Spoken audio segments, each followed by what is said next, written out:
3 months from now, on March 31st, India's Fund of Funds for Startups, or FFS, should be hitting two very important milestones.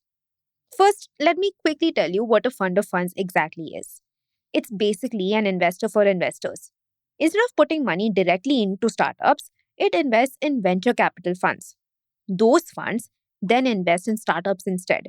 It's essentially a way for the government to supercharge the entire ecosystem without picking individual companies. India's first FFS was launched a decade ago in 2016. Now, let's go back to the milestones. See, first, the 10-year window for FFS 1.0 and its 10,000 crore rupee mandate will officially close. Second, FFS 2.0, its successor, should receive the initial part of its 2,000 crore funding for distribution. But there's a slight hitch in these plans. It's increasingly becoming unlikely that either milestone will fully be met at the end of March. Let's get into why that's happening. See, out of the 10,000 crore rupee mandate for FFS 1.0, only 6,800 crore has been handed over to SIDBI, the Small Industries Development Bank of India, for distribution. And from that, only 6,500 crore has actually reached alternative investment funds so far. And what's the situation with FFS 2.0? Well, it's still just a headline, still waiting to become reality. A SIDBI spokesperson told my colleague at the Ken, Suprat Anupam, that no guidelines regarding FFS 2.0 have been released yet.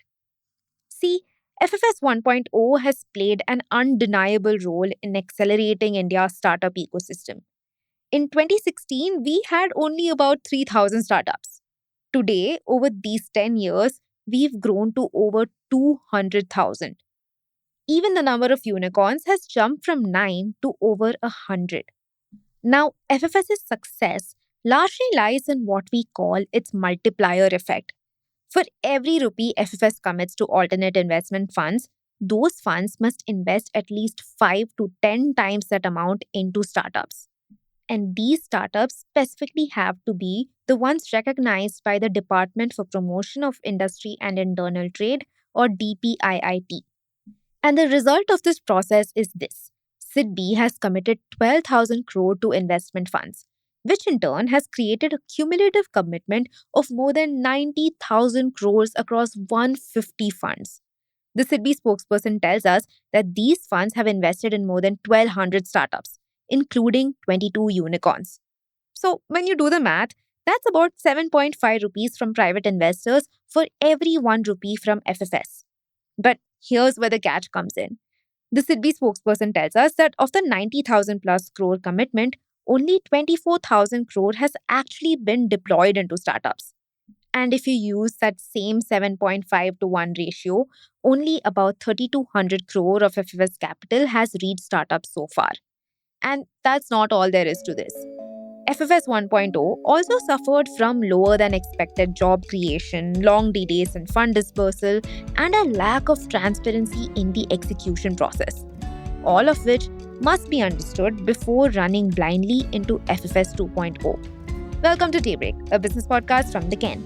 I'm your host Rachel Verghese, and every day of the week, my co-host Snigdha Sharma and I will bring you one news story that is worth understanding and worth your time. Today is Monday, the 12th of January.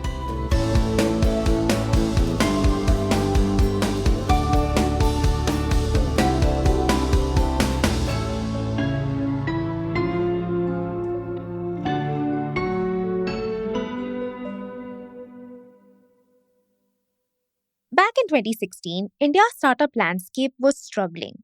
We just had a few thousand startups, hardly any domestic limited partners, and most of the capital was flowing in from foreign funds and VCs. Cut to 2025, and the ecosystem here is thriving.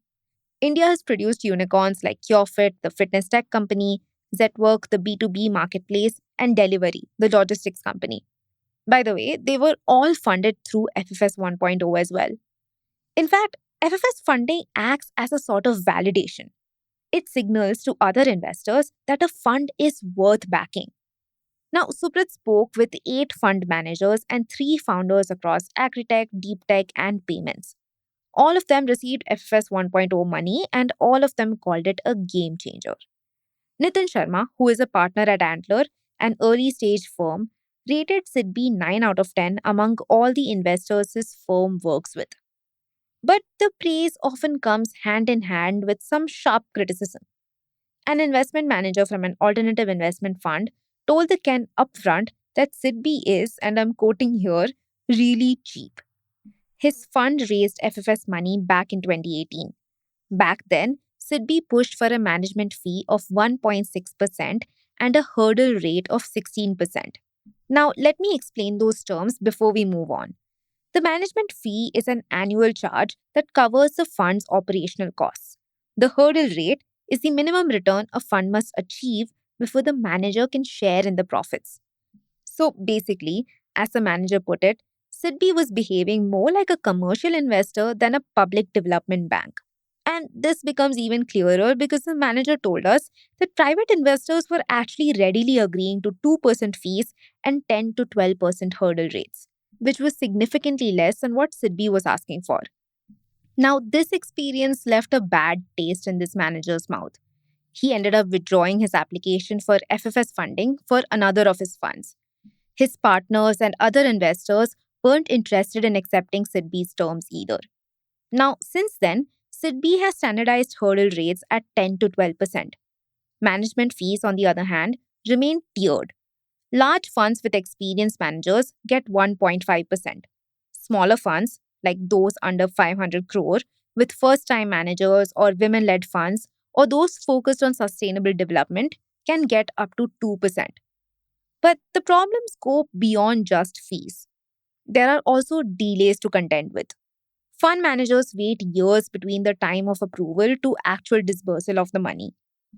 Anil Joshi, the managing partner at Unicorn India Ventures, an early stage VC firm, said that initially very few funds could raise FFS money, so uptake was pretty slow.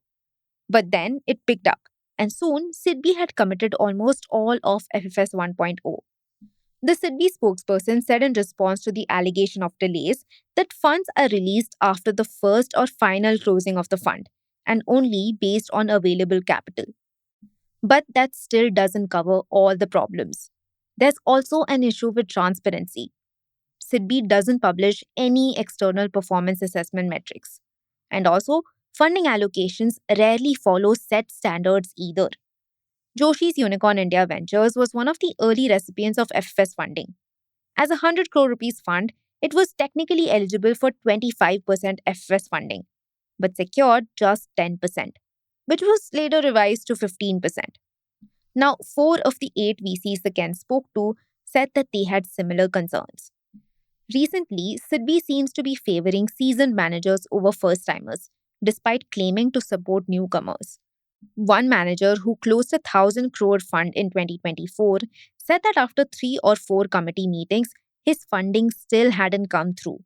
The only reason he could think of was that it was going to be their first fund. Multiple VCs told the Ken that all of this undermines FFS's effectiveness. Stay tuned.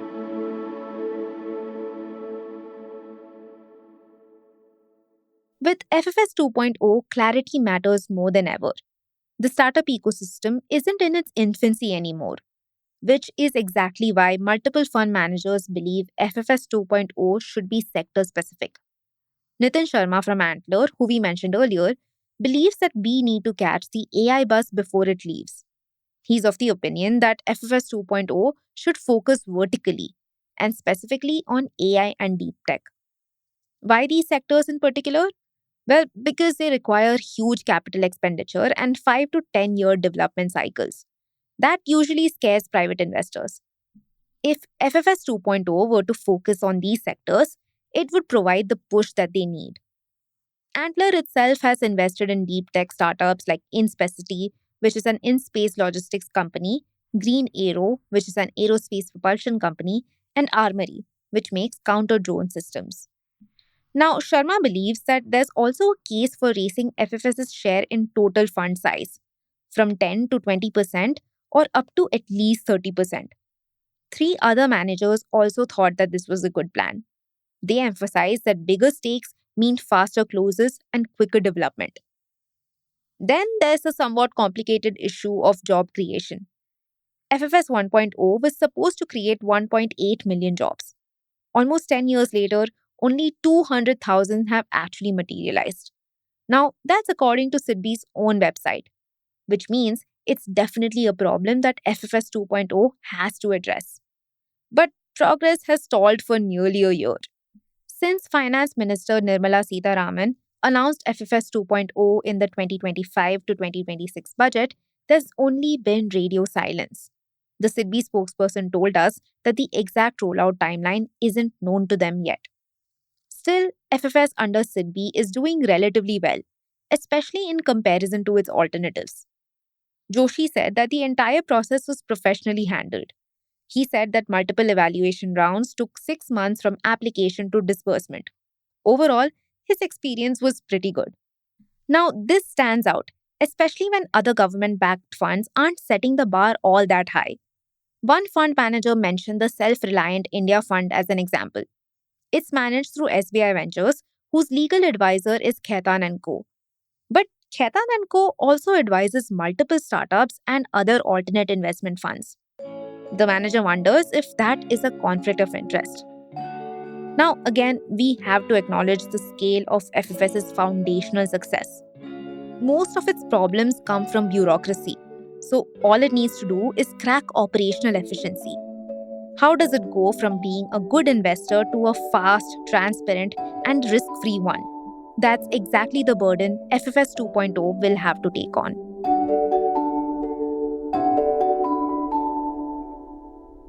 Daybreak is produced from the newsroom of The Ken, India's first subscriber-focused business news platform.